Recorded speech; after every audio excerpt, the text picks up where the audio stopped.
तो आज मैं एक्सप्लेन करूँगी क्षितिज भाग 2 की पहली कविता को काव्यखंड से, जिसको लिखा है सूरदास जी ने। तो पहले थोड़ा हम इनके जीवन के विषय में देख लेते हैं, थोड़ा पढ़ लेते हैं। सूरदास का जन्म 1478 में माना जाता है। एक मान्यता के अनुसार उनका जन्म मथुरा के निकट रोनकता या रेणुका क्षेत्र में हुआ, जबकि दूसरी मान्यता के अनुसार उनका जन्म स्थान दिल्ली के पास सीही माना जाता है। महाप्रभु वल्लभाचार्य के शिष्य सूरदास अष्टछाप के कवियों में सर्वाधिक प्रसिद्ध हैं। वे मथुरा और वृंदावन के बीच गौ घाट पर रहते थे और श्रीनाथ जी के मंदिर में भजन कीर्तन करते थे। सन 1583 में पारसौली में उनका निधन हुआ। उनके 3 ग्रंथों सूरसागर, साहित्य लहरी और सूरसारावली में सूरसागर की सर्वाधिक लोकप्रिय हुआ। खेती और पशुपालन वाले भारतीय समाज का दैनिक अंतरंग चित्र और मनुष्य की स्वाभाविक वृत्तियों का चित्रण सूर की कविता में मिलता है। सूर वात्सल्य और श्रृंगार के श्रेष्ठ कवि माने जाते हैं। कृष्ण और गोपियों का प्रेम सहज मानवीय प्रेम की प्रतिष्ठा करता है। सूर ने मानव प्रेम की गौरव गाथा के माध्यम से सामान्य मनुष्यों को हीनता बोध से मुक्त किया, उनमें जीने की ललक पैदा की। उनकी कविता में ब्रज भाषा का निखरा हुआ रूप देखने को मिलता है। वह चली आ रही लोक गीतों की परंपरा की ही श्रेष्ठ कड़ी है। अब इस कविता के थोड़े भाषा शैली को देख लेते हैं हम। यहाँ सुरसागर के भ्रमर गीत से 4 पद लिए गए हैं। कृष्ण ने मथुरा जाने के बाद स्वयं ना लौटकर उद्धव के जरिए गोपियों के पास संदेश भेजा था। गोपियों ने निर्गुण ब्रह्म एवं योग के उपदेश देने वाले गोपियों की विरह वेदना को शांत करने का प्रयास किया। उद्धव ने गोपियां ज्ञान मार्ग की बजाय प्रेम मार्ग को पसंद करती थी। वो प्रेम मार्ग को ज़्यादा पसंद करती थी, ना कि ज्ञान मार्ग को। इस कारण उन्हें उद्धव का शुष्क संदेश मतलब नीरस संदेश पसंद नहीं आया। तभी वहाँ एक भौरा आ पहुँचा। भौरा जो फूलों पर मंडराता है, काले रंग का कीड़ा होता है एक।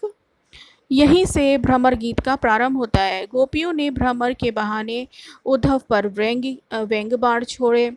पहले पद में गोपियों की यह शिकायत वाजिब लगती है, मतलब सही लगती है कि यदि उद्धव कभी स्नेह के धागे में बंधे होते तो वे विरह की वेदना को अनुभूत करते, उसको महसूस करते कि प्रेम में बिछड़ जाना या दूरी क्या होती है।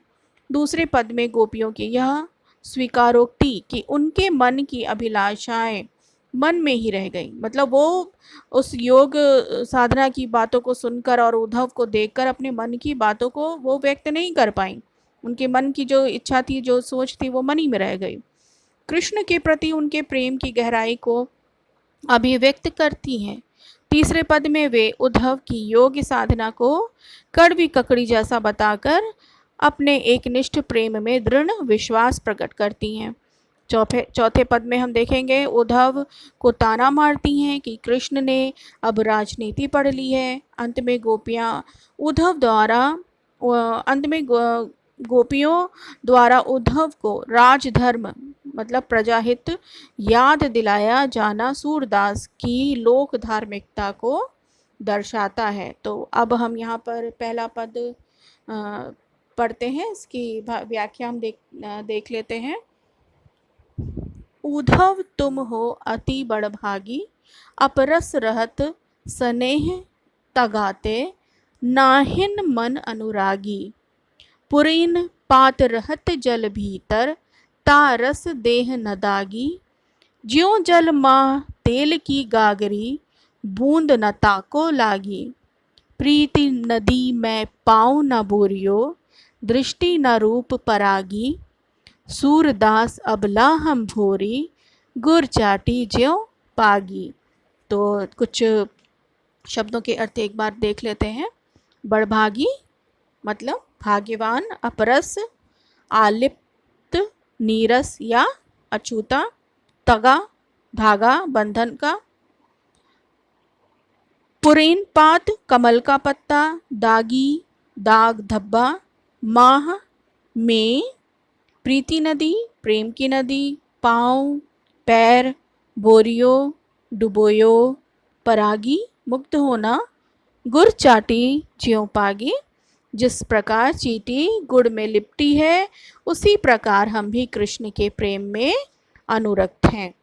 तो भावार्थ समझने से पहले एक बार थोड़ा सा प्रसंग इसका हम देख लेते हैं, क्योंकि कविता की जब व्याख्या आप करेंगे संदर्भ और प्रसंग ये सब आपको लिखना होगा। तो प्रसंग में क्या लिखेंगे ये एक बार सुन लेते हैं, जान लेते हैं। प्रसंग में लिखेंगे, प्रस्तुत पद कृष्ण काव्य धारा के सर्वोच्च कविवर सूरदास द्वारा रचित सुर सागर में उद्धव संदेश खंड के भ्रमर गीत नामक उपखंड से अवतरित है। इस पद में गोपियों ने उद्धव की प्रेम संबंधी उदासीनता पर व्यंग करते हुए उसे भाग्यशाली बताया है। उन्होंने सगुण प्रेम पंथ की गंभीरता प्रकट करते हुए अपनी दृढ़ता प्रदर्शित की है। ठीक है, तो ये प्रसंग में लिखेंगे। उसके बाद हम लाइन बाय लाइन देखते हैं भावार्थ इसका। उद्धव तुम हो अति बड़भागी, मतलब बड़े तुम उद्धव जो हो तुम बहुत ही भाग्यशाली हो। अब चूंकि कृष्ण जब मथुरा चले जाते हैं उसके बाद से वो गोपियों के पास वापस नहीं आ पाते, राज्य का काज जो है संभालना होता है उनको। तो अपना जो संदेश है वो अपने मित्र उद्धव के जरिए, जो कि एक निर्गुण ब्रह्म और योग के उपासक हैं, उनके जरिए वो गोपियों को संदेश भिजवाते हैं। तो यहाँ पर जब उद्धव गोपियों को उस संदेश को बताते हैं, योग साधना के संदेश को बताते हैं, तो गोपियाँ तनिक सी नाराज़ हो जाती हैं, अपना दुख प्रकट करती हैं और कहती हैं उद्धव से कि उद्धव तुम हो अति बड़भागी, तुम तो बहुत ही भाग्यशाली हो। उद्धव को संबोधित करते हुए कहती हैं कि तुम वास्तव में ही बड़े ही भाग्यशाली हो, जो प्रेम के बंधन से दूर हो। मतलब तुम्हें अभी तक किसी भी प्रेम के बंधन में तुम अभी नहीं बंधे हो, तो तुम भाग्यशाली हो। अपरस रहत स्नेह तगाते नाहिन मन अनुरागी, मतलब तुम्हारा मन किसी के प्रेम में अनुरक्त नहीं हुआ, अभी तुम किसी के प्रेम में बंधे नहीं हो। किसी के प्रति तुम्हारे मन में प्रेम भावना भी जागृत नहीं होती है, मतलब किसी के भी का ख्याल तुम्हारे मन में नहीं आता है। जो तुम इस तरह की बातें, अगर तुम भी किसी के प्रेम में होते तो शायद इस तरह की बातें तुम ना करते। पुरैन पात रहत जल भीतर ता रस देह न दागी। अब यहाँ पर ये एक उसको उनको उदाहरण देती हैं कि पुरैन पात मतलब कमल के पत्ते। तो जिस प्रकार कमल के फूल की पत्तियाँ जल के पास होते हुए भी उसमें ऊपर रहती हैं, मतलब कमल की जो पत्तियों पे जल का बिल्कुल भी प्रभाव नहीं होता। अगर जल की बूंदें भी उस पर गिर जाती तो वो ऐसे ही मोती की बूंद की तरह वो चमकती रहती, तैरती रहती, उसको वो पत्तियाँ एब्जॉर्व नहीं करती।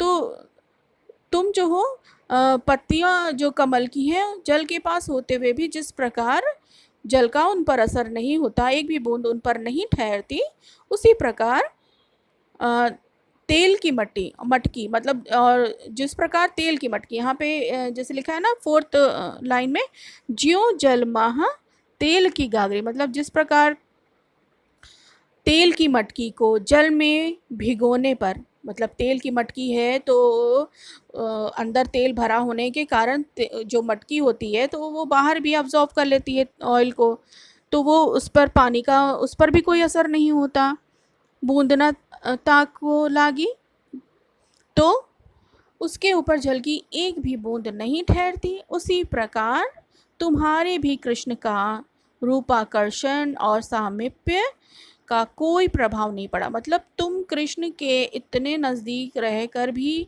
तुम पर कृष्ण के प्रेम का कोई भी प्रभाव नहीं हुआ, तुम तो उसके इतने सगे मित्र हो। तो वो कमल और तेल की गगरी का यहाँ पर उदाहरण देती हैं। फिर उसके बाद प्रीति नदी मैं पाऊँ न भोरियो, दृष्टि न रूप परागी, सूरदास अबला हम भोरी, गुर चाटी ज्यों पागी। अब यहाँ वो उनसे कह रही हैं उद्धव से कि ये वास्तविकता है, ये सच है कि आज तक तुम प्रेम रूपी नदी में उतरे ही नहीं। मतलब जिस प्रकार ये प्रेम रूपी नदी में गोपियाँ उतरी हैं और डूबी हैं उस प्रेम में, कृष्ण के प्रेम में, तो तुम अभी तक उस नदी में उतरे ही नहीं हो। इसलिए ना तो तुम रूप पारखी हो और ना ही प्रेम के भाव को जानते। अगर तुम प्रेम रूपी नदी में तुम डूबते उतरते तभी तो तुम जानते कि प्रेम क्या है, उसको तुम परख सकते और प्रेम के भाव को तुम जान पाते। उसके बाद यहाँ पर अंतिम पंक्ति में कहना चाहते हैं, सूरदास जी बताते हैं कि वे गोपियाँ उद्धव को कहती हैं, हे उद्धव, हम तो भोली भाली ग्रामीण अबलाएं हैं और हम ही कृष्ण के रूप सौंदर्य में इस प्रकार खो गई हैं कि अब उनसे विमुख नहीं हो सकती। मतलब उनके प्रेम में हम बिल्कुल खो गई हैं, अब हम उनको बिल्कुल नहीं भूल सकते। उनका रूप सौंदर्य, उनका बंसी बजाना, हमारे साथ नृत्य करना, तो ये सब से हम बिल्कुल उनसे अब बिल्कुल भी अलग नहीं हो सकते, उनसे बिल्कुल भी विमुख नहीं हो सकती। हमारी स्थिति उन चींटियों के समान है जो गुड़ के प्रति आकर्षित होकर उससे चिपट तो जाती हैं, किंतु बाद में स्वयं को छुड़ा ना पाने के कारण वहीं अपने प्राण त्याग देती हैं। तो गुड़ जो होता है, जब उसमें चींटियाँ लगती हैं तो उसके अंदर का जो मिठास है उसको खाते खाते जो चींटियाँ भी हैं उसी में चिपक जाती हैं, उनके पैर भी उसी में चिपक जाते हैं और निकल नहीं पाती, तो अंत में चींटियों के प्राण ही निकल जाते। तो यहाँ पे वो चींटियों का एग्जाम्पल देते हैं कि जिस तरह चींटियाँ गुड़ से चिपक जाती हैं और उसको गुड़ से आकर्षित होके और अंत में वो अपने आप को नहीं छुड़ा पाती, तो हम भी इसी प्रकार हो गए हैं कि अब हम कृष्ण को नहीं भूल सकते, चाहे हमारे प्राण ही चले जाएं। तो ये था पहले पद का भावार्थ। या अब इसके बाद थोड़ा सा हम देख लेते हैं भाव सौंदर्य, क्योंकि कभी कभी एग्ज़ाम में पूछ लिया जाता है, भाव सौंदर्य पूछ लिया जाएगा। उसके बाद आपको अभी शिल्प सौंदर्य मतलब क्या अलंकार है इसमें और कौन कौन से इसमें भाषा है, भाषा शैली है, ये आपको अभी बता दिया जाएगा, तो आप इनको नोट कर लें क्योंकि एग्ज़ाम में आपसे पूछा जा सकता है। तो भाव जो इस पद का निकल रहा है उसमें ये है कि जो गोपियां हैं उद्धव की प्रेमहीनता पर व्यंग करती हैं, क्योंकि जो योग का संदेश लेकर आए हैं उद्धव, उसका वो उस पर वो व्यंग करती हैं, कटाक्ष करती हैं, और उनका व्यंग उद्धव व भाग्यशाली न होकर, मतलब उनका व्यंग है कि उद्धव व भाग्यशाली ना होकर बड़े अभागे हैं, मतलब वो भाग्यशाली नहीं है, वो तो अभागे हैं, जो कृष्ण रूपी प्रेम और सौंदर्य के सागर के तट पर रहते हुए भी उस आकर्षण और बंधन से दूर हैं। तो यहाँ पर वो उनके ऊपर कटाक्ष करती है। प्रारंभ में तो कहती है कि तुम बड़े भाग्यशाली हो कि तुम उस बंधन में, प्रेम बंधन में नहीं पड़े, जिस बंधन में हम पड़ के अभी कितने वियोग में हैं कृष्ण से बिछुड़ने पर। तो अब इसमें भाव यही निकलता है कि वो एक तरह से उन पर कटाक्ष करती हैं कि तुम भाग्यवान नहीं हो, भाग्यशाली नहीं हो, तुम तो अभागे हो, जो कृष्ण के साथ रहते हुए भी उनके सौंदर्य के सागर में जो है के तट पर तुम रहते हुए भी तुम उस आकर्षण से नहीं बंधे हो। ठीक है, तो इस पद में जो है अलंकार हैं कुछ, उनको भी आप नोट कर लें। जैसे पूरा जो ये पद है पूरा उपमा अलंकार है इसमें, और इसके बाद जो है प्रीति नदी में आपको रूपक अलंकार मिलेगा, क्योंकि कभी कभी पंक्तियों को देकर पूछा जाता है कि बताओ इसमें कौन सा अलंकार है, तो इनको आप नोट कर लीजिए कि उसमें जो है रूपक अलंकार है प्रीति नदी में। उसके बाद पुरैन पात में प वर्ण की आवृत्ति होने के कारण यहाँ पर अनुप्रास अलंकार है पुरैन पात में। फिर है अनुरागी, दागी, लागी, परागी, पागी में स्वर मैत्री है, मतलब ये जो है एक जैसे ध्वनि करने वाले स्वर हैं, शब्द हैं, स्वर मैत्री शब्द हैं। फिर चीटी ज्यों पागी में उत्प्रेक्षा अलंकार है। और भाषा कैसी है? भाषा सरल है, सहज है, साहित्यिक है, ब्रज भाषा का प्रयोग हुआ है और शब्द चयन उचित एवं भाव भी व्यक्ति में सार्थक है। तो ये पहले पद का भावार्थ हो गया है। आप ज़रूर इस भावार्थ को आप नोट करके रखिए, क्योंकि अभी आपको अगर लगेगा कि चलो समझ में आया लेकिन बाद में भूल जाएंगे, इसलिए बेहतर होगा आप अपनी बुक में ही पेंसिल से इसको लिख लें। अब उसके बाद हम देखते हैं दूसरा paragraph, second paragraph. Second paragraph में इन्होंने क्या कहा है दूसरी पंक्ति में? तो दूसरे पद में हम देखते हैं, दूसरे पद में गोपियों की यह स्वीकारोक्ति कि उनके मन की अभिलाषाएं मन में ही रह गईं, कृष्ण के प्रति उनके प्रेम की गहराई को अभिव्यक्त करती हैं। उसके बाद दूसरा पद हम देख रहे हैं, मन की मन ही मांझ रही, कहिए जाए कौन पे उद्धव, नाही परत कहीं, अवधि आधार आस आवन की, तन मन बिथा सही, अब इन जोग संदेशनी, सुनी सुनी बिरहनी बिरह दही, चाहती हुती गुहारी, जितही तय उत तय धार बही, सूरदास अब धीर धरही, क्यों मर्यादा ना लही। तो यहाँ पर शब्दार्थ है आधार।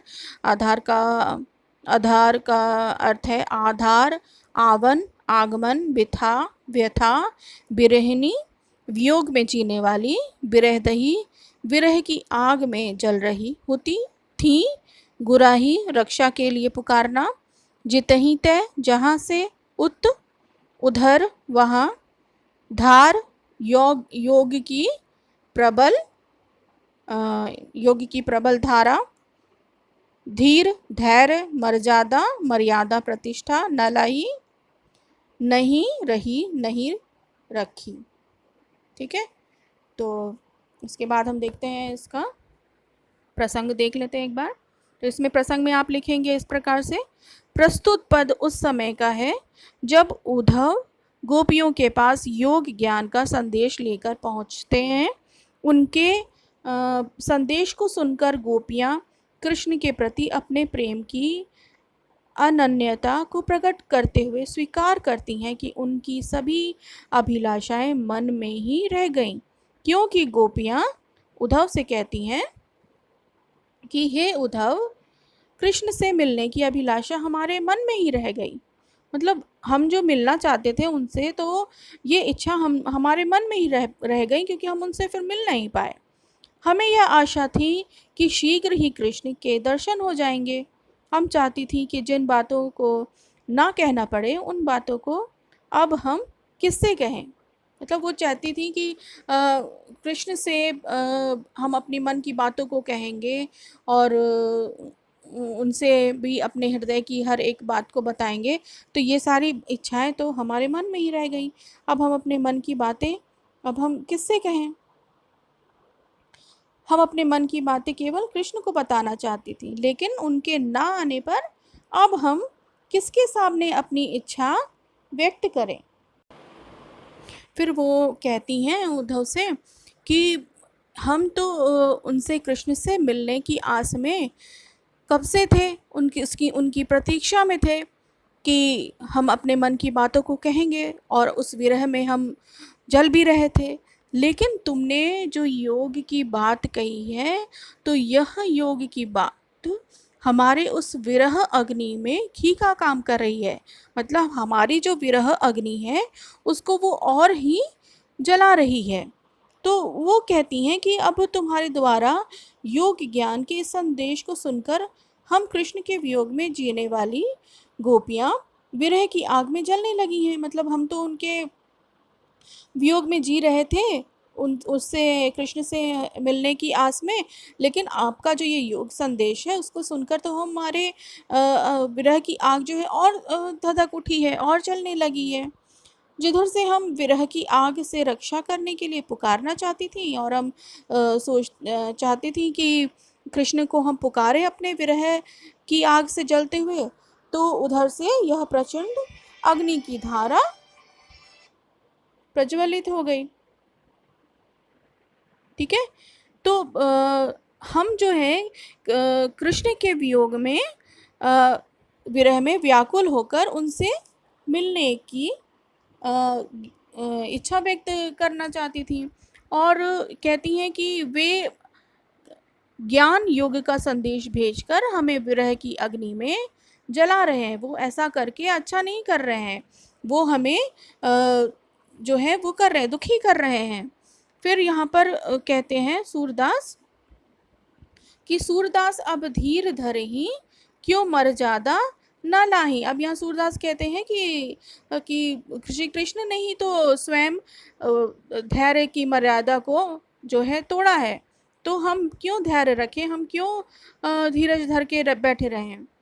सूरदास जी जैसे कहते हैं, सूरदास जी बताते हैं कि गोपियाँ कहती हैं अब हम धैर्य क्यों धारण करें, जब कृष्ण ने ही अपनी मर्यादा नहीं रखी। अब हमारा धैर्य का बांध टूटने के कगार पर है, अब हमारे अंदर अब और धीरज नहीं है, अब हम और उनकी प्रतीक्षा नहीं कर सकते। तो ये था इस पैराग्राफ का भावार्थ। और थोड़ा सा भाव सौंदर्य भी देख लेते हैं, क्या भाव सौंदर्य है। इस पद में गोपियाँ जो है धैर्य उस समय समाप्त हो जाता है गोपियों का, जब कृष्ण उनके लिए उद्धव के माध्यम से, उद्धव के द्वारा योग ज्ञान को धारण करने का संदेश भेजते हैं। और गोपियाँ कहती हैं कि हम अबलाओं को ज्ञान योग अपनाने की बात कहते हुए कृष्ण ने मर्यादा का पालन नहीं किया, हम धीरज क्यों धरे। तो वो हमें अबला समझ के ये योग साधना का संदेश भेजे हैं, तो उन्होंने हमारा मर्यादा नहीं रखा, तो हम फिर क्यों धीरज धरें। उसके बाद थोड़ा देखते हैं क्या इसमें अलंकार है, शिल्प सौंदर्य थोड़ा देख लिया जाए। तो यहाँ पे अनुप्रास अलंकार है, पुनि पुनि में पवर्ण की आवृत्ति है। उसके बाद संपूर्ण पद जो है अनुप्रास अलंकार का सौंदर्य व्यक्त करता है। जैसे ये वाली भी लाइन है, अवधि आधार आस आवन, तो यहाँ पे अवर्ण की आवृत्ति हुई है, तो यहाँ पर भी अनुप्रास अलंकार है। फिर उसके बाद है पद में गेयता है, संगीत का गुण है इसमें विद्यमान है, संगीत का गुण विद्यमान है। फिर कृष्ण और गोपियों के प्रति प्रेम का अनन्य भाव यहाँ पर प्रकट होता है। मतलब कि वो जो कृष्ण से कहती हैं कि कृष्ण के लिए कि हम उनके विरह अग्नि में जल रही हैं, तो ये जो है कृष्ण के प्रति प्रेम का अनन्य रूप यहाँ पर प्रकट हो रहा है। तो ये था इसका शिल्प सौंदर्य। तो इसकी आप व्याख्या समझ लिए, भावार्थ समझ लिए। इसमें जो है आज के लिए बस इतना ही है, क्योंकि ज़्यादा नहीं समझ नहीं आप नहीं हो पाएगा इस चैप्टर में, क्योंकि भाव सौंदर्य समझना और भावार्थ समझना तो ये 2 पार्ट्स में आपको मिलेगा।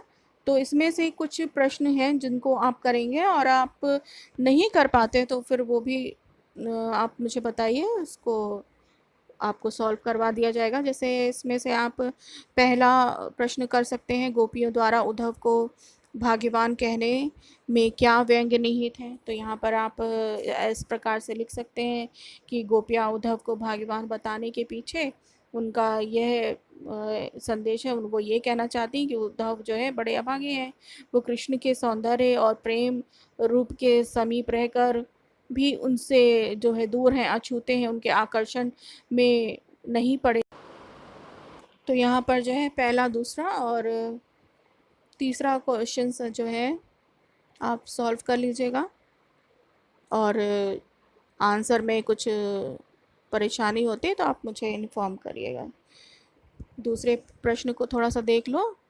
दूसरे प्रश्न में आप लिखेंगे कि उद्धव के व्यवहार की तुलना कमल के पुष्प के पत्तों से की गई है, तेल के मटकी से की गई है, कि वो जल में रहने के बाद भी उसके ऊपर जल नहीं ठहरता, जल की बूंद नहीं रुक सकती, और तेल की चिकनी मटकी जो है जल में अगर उसको रखो तो उस पर भी तेल का पानी के बूंद का प्रभाव नहीं होता। ठीक उसी प्रकार उद्धव का भी व्यवहार इतना ही रूखा है कि उस पर कृष्ण के रूप आकर्षण का कोई भी प्रभाव नहीं पड़ता। उसके बाद थर्ड क्वेश्चन है, इसका उत्तर आप इस प्रकार से लिख सकते